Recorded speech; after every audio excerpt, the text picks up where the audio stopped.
बहुत समय पहले मगध राज्य में एक सुंदर और शांत गांव बोधिपुर बसा हुआ था। यह गांव अपनी प्राकृतिक सुंदरता और शांतिपूर्ण वातावरण के लिए प्रसिद्ध था। गांव के बीचों बीच एक विशाल बोधि वृक्ष था, जिसके नीचे गांव के लोग ध्यान और साधना किया करते थे। इसी गांव में एक युवा बालक आरव रहता था। आरव की बुद्धि तेज थी, लेकिन उसका मन बहुत चंचल था। वह किसी भी कार्य पर ध्यान केंद्रित नहीं कर पाता था। जब वह पढ़ाई करता तो उसका मन कहीं और भटक जाता। जब वह काम करता तो उसे अधूरा छोड़ देता।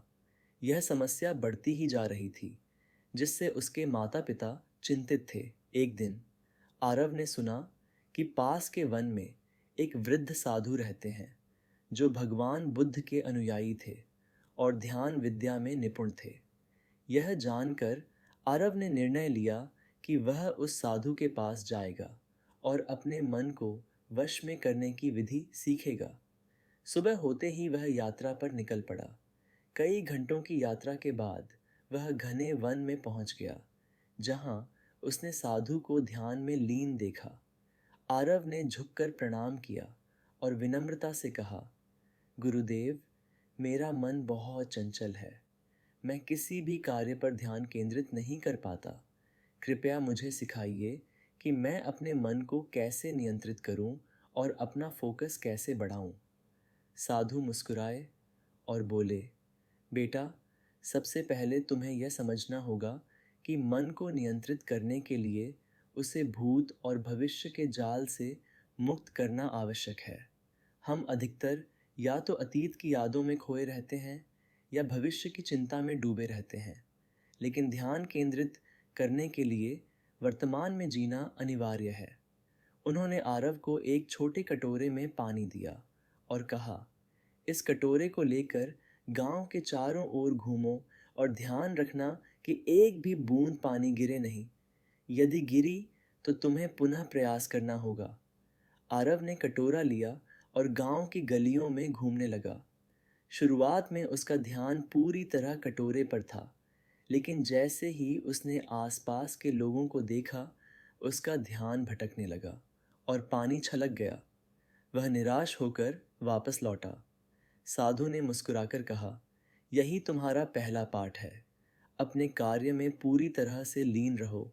जब तुम कटोरे पर ध्यान केंद्रित किए थे, तब तक पानी सुरक्षित था। जैसे ही तुम्हारा ध्यान भटक गया, पानी गिर गया। जीवन में भी ऐसा ही होता है। जब तुम वर्तमान पर ध्यान केंद्रित करते हो तो तुम्हारा कार्य सफल होता है। अगले दिन साधु ने आरव को ध्यान लगाने के लिए कहा। उन्होंने कहा, ध्यान से मन को नियंत्रित किया जा सकता है। यह एक विधि है जिससे तुम अपने विचारों को देख सकते हो और उन्हें नियंत्रित करना सीख सकते हो। आरव को एक शांत स्थान पर बिठाकर साधु बोले, अपनी आंखें बंद करो और अपनी सांसों पर ध्यान दो। जैसे ही कोई विचार आए, उसे जाने दो, लेकिन अपने केंद्र से मत हटो। शुरुआत में आरव को बहुत कठिनाई हुई। उसका मन कभी उसके घर के बारे में सोचने लगता, कभी उसके दोस्तों के बारे में। लेकिन धीरे धीरे वह अपनी सांसों पर ध्यान केंद्रित करने लगा। कुछ दिनों के अभ्यास के बाद वह महसूस करने लगा कि उसके विचार धीरे धीरे शांत हो रहे हैं। एक दिन आरव ने साधु से कहा, गुरुदेव, मैं अपने मन को कुछ समय के लिए नियंत्रित कर पाता हूँ, लेकिन फिर से वह चंचल हो जाता है। साधु हंसे और बोले, बेटा, क्या तुमने कभी नदी के पानी को देखा है? जब हम उसमें पत्थर फेंकते हैं तो उसमें हलचल होती है, लेकिन समय के साथ वह फिर से शांत हो जाती है। मन भी ऐसा ही है। जब तक तुम अभ्यास करोगे, तुम्हारा मन शांत रहेगा। यदि अभ्यास छोड़ दोगे तो वह फिर से चंचल हो जाएगा। साधु ने आरव को अगली सीख दी। मन को नियंत्रित करने के लिए इंद्रियों पर संयम आवश्यक है। हम जो देखते हैं, सुनते हैं और सोचते हैं, वही हमारे मन को प्रभावित करता है। यदि तुम अनुचित बातों पर ध्यान दोगे तो तुम्हारा मन विचलित हो जाएगा।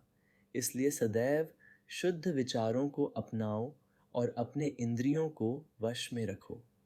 कई महीनों तक साधु के साथ अभ्यास करने के बाद आरव आत्मनियंत्रण में निपुण हो गया। अब वह किसी भी कार्य पर पूरी तरह ध्यान केंद्रित कर सकता था। साधु ने उसकी परीक्षा लेने के लिए उसे गांव भेजा और कहा, अब जाकर किसी भी कार्य को पूरी निष्ठा और फोकस के साथ करो। यदि तुम सफल होते हो तो समझ लेना कि तुमने अपने मन को वश में कर लिया है। आरव गांव लौटा और अपनी पढ़ाई तथा कार्यों में पूरी तरह ध्यान केंद्रित करने लगा। अब न तो उसका मन भटकता था और न ही वह किसी कार्य को अधूरा छोड़ता था। कुछ महीनों बाद वह पुनः साधु के पास गया और कहा, गुरुदेव, अब मैं समझ गया कि मन को वश में रखना और ध्यान केंद्रित करना केवल अभ्यास और धैर्य से ही संभव है। साधु प्रसन्न हुए और कहा, बिल्कुल सही। मन को नियंत्रित करना कठिन है, लेकिन असंभव नहीं।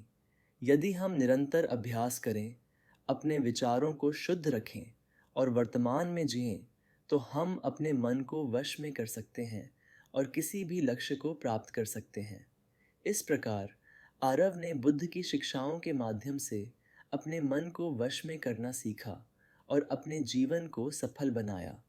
यह कहानी हमें सिखाती है कि ध्यान, अनुशासन और धैर्य के माध्यम से हम अपने जीवन में किसी भी लक्ष्य को प्राप्त कर सकते हैं।